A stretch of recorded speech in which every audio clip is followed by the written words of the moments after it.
Pozdravljeni. Zopet smo pri zadnjem briefingu tolekrat velike nagrade Španije, tistemu prispevku, ki nam podaja vse potrebne informacije pred začetkom nedeljske dirke.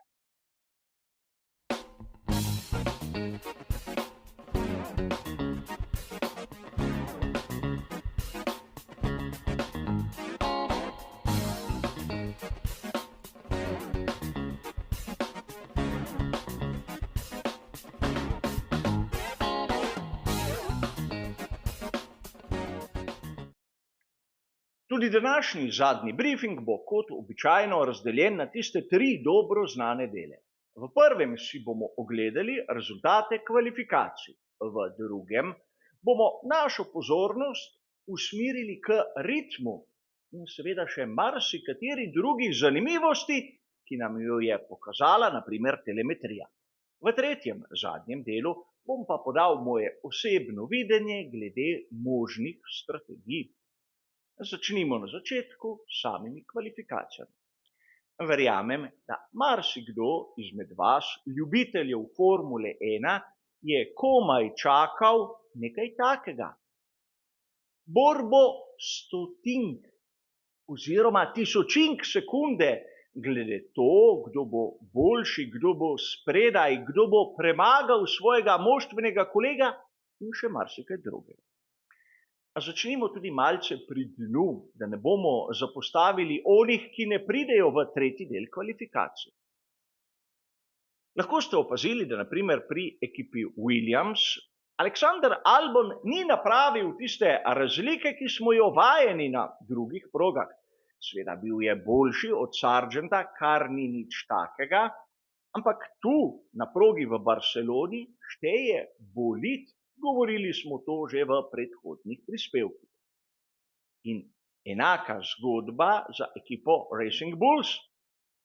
Tudi Tsunoda in Ricciardo sta v bistvu poravnana in ni bilo neke velike razlike med enim in drugim. A če pustimo sedaj tiste, ki so izpadli v prvem delu in si ogledamo drugi del kvalifikacij, bomo videli, da tudi tu sta izpadla oba Aston Martina. Marsikdo ju je pričakoval malce više, ampak zopet smo tam. Alonso in Stroll sta približno enakovredna. Seveda govorimo o bolidu in ne trdim, da je Stroll sposoben narediti tistega, kar nam je pokazal mnogokrat Alonso, ampak ob dobrem dnevu mu lahko stoji tam tik ob rami. A prepustimo se sedaj tistemu, kar je pokazal tretji del kvalifikacij, ker je verjetno marsikdo navdušen nad časom Landa Norrisa. Le nekaj stotink je bil Lando boljši od Maxa Verstappena. In zopet smo na tisti točki, o kateri smo govorili predtem. Namreč tu na progi v Barceloni šteje šasija, bolid.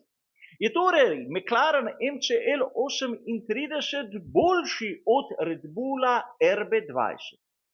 Po mojem videnju še ne. Ampak razlika, če obstaja, je komaj zaznavna.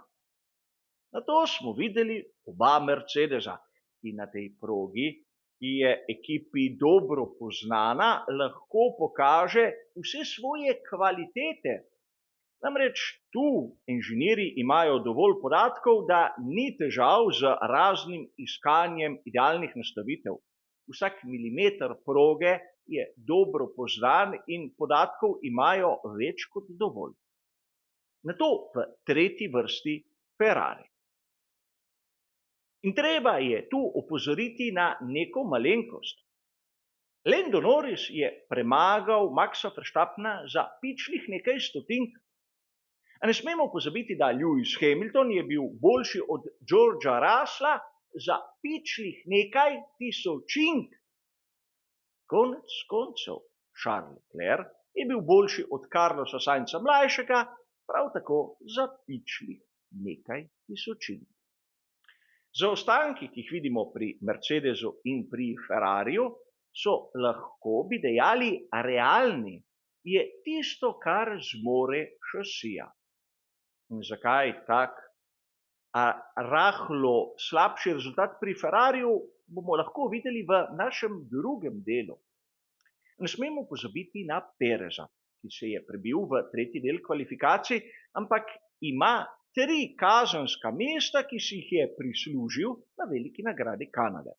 Torej, tudi če je bil 8. na kvalifikacijah, bo štartal kot 11.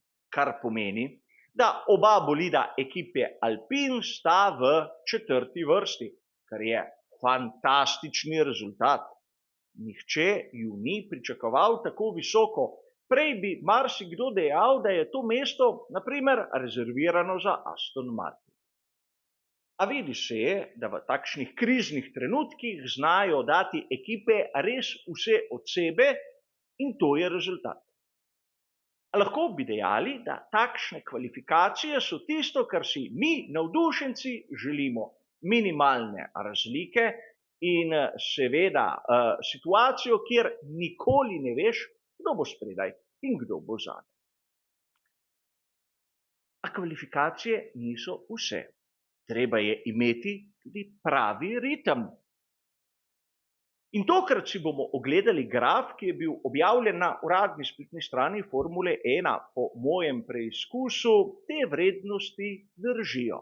Vidimo, da Red Bull, McLaren in Ferrari, kar se tiče ritma, so dokaj poravnani. Te razlike do 2 desetink v raznih izračunih so zanemarljive. Torej, lahko bi dejali, da če ima Red Bull kakšno prednost, je ta minimalna in še to zato, ker imajo Maxa Verstappena. A po drugi strani tudi Mercedes tam v ozadju ne zaostaja toliko, da bi bilo to kritično. Torej, lahko bi dejali, da vsi tisti, ki so tam spredaj, imajo možnosti, da se bodo borili vsaj za mesta na zmagovalnem odru. Treba je tu poudariti še nekaj. Imamo enega McLarena, enega Red Bulla, 2 Mercedesa in 2 Ferrarija. Namreč izpustiti ne smemo poraznega rezultata, ki ga je pokazal sam Piastri. In treba je omeniti, da če imaš tvojega kolego iz garaže na najboljšem štartnem izhodišču in si ti 10., to ni izgovor, da si, na primer, mlad voznik ali novinec v Formuli 1, da se ti to kar tako oprosti. Sam sem, na primer, Piastrija pričakoval vsaj v 2., če ne 3. vrsti. A pustimo sedaj to pri strani. Verjetno marsikoga sedaj zanima, zakaj Ferrari ni tako dober, kot bi nekateri pričakovali po golih rezultatih 1., 2., 3. prostega treninga. Poglejmo si za trenutek telemetrije. Če tu povlečemo neko usporednico, bomo takoj ugotovili, da je Ferrari SF pomišljaj 24 izjemno neuravnotežen. Namreč v ovinek pride z bistveno višjo hitrostjo kot konkurenca, ampak izven ovinka gre bistveno počasneje. Torej, skozi sam zavoj ni sposoben prenesti tiste hitrosti, ki jo vidimo na primer pri McLarenu, Mercedesu in Red Bullu. Gre za malenkosti, ampak to nam kaže, da šasija ni tako uravnotežena kot pri ostalih ekipah. Samo kot zanimivost. A glavni grafični prikaz, ki je zanimiv in bi moral po svoje skrbeti marsikoga, je naslednji. Tu je prikaz ritma, ki smo ga videli na 2. prostem treningu. In Max Verstappen je ritem simuliral na pnevmatiki medium. Vsi ostali na pnevmatiki soft. Torej, vidimo lahko, da Max Verstappen je bil izjemno dober, izjemno konstanten, med najvišjim in najnižjim časom je bila razlika minimalna in še je imel pnevmatiko, ki po izračunih ima 6 desetink zaostanka v primerjavi z ono soft. In to je eden izmed pokazateljev, ki nas lahko usmerja pri razmišljanju, kakšna je lahko tista najboljša strategija. Seveda, gre za progo v Barceloni, pričakujemo 2 postanka, nekateri pravijo 3, ampak s 3 postanki si vsaj sam predstavljam, da voznik ne bo med najhitrejšimi. In seveda, ker imamo 2 postanka, torej dirko razdeljeno na 3 dele, je mogoče, da bodo pri kakšni ekipi dele zamenjali med seboj, ampak sam sem si zadevo predstavljal nekako takole. Strategija, ki se mi zdi zanimiva za sam začetek, je tista, da bi voznik začel na pnevmatiki medium.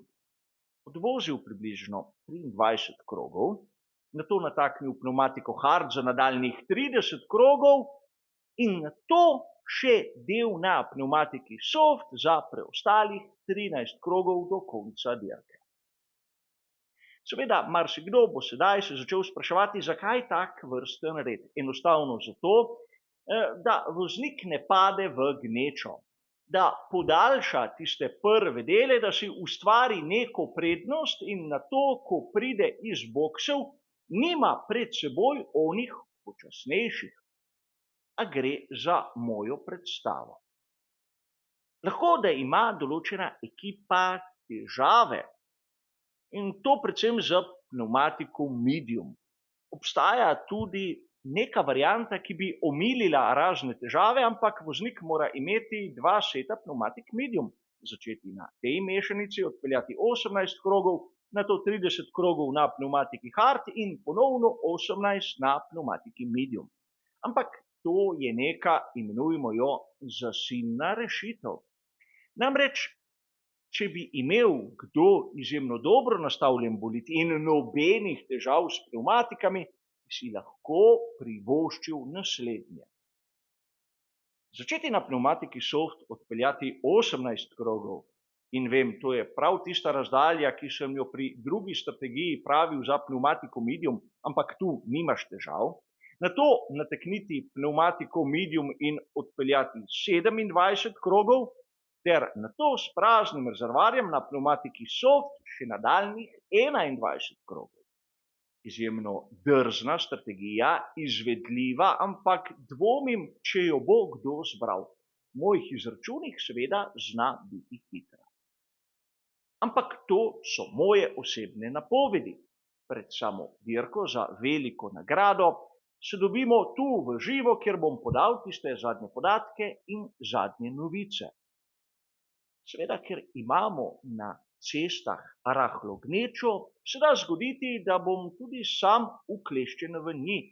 Zato naj vas ne skrbi, če ne bom začel točno na tisto minuto, ko bo predviden začetek samega predvajanja. Potrudil se bom, da bom čim prej doma. A po drugi strani, po dirki se seveda dobimo in v živo prediskutiramo, prekomentiramo vse tisto, kar nam je pokazala velika nagrada Španije. A kot ste verjetno razumeli, tudi zadnji briefing je prišel do konca. Za enkrat hvala za vašo pozornost in nasvidenje.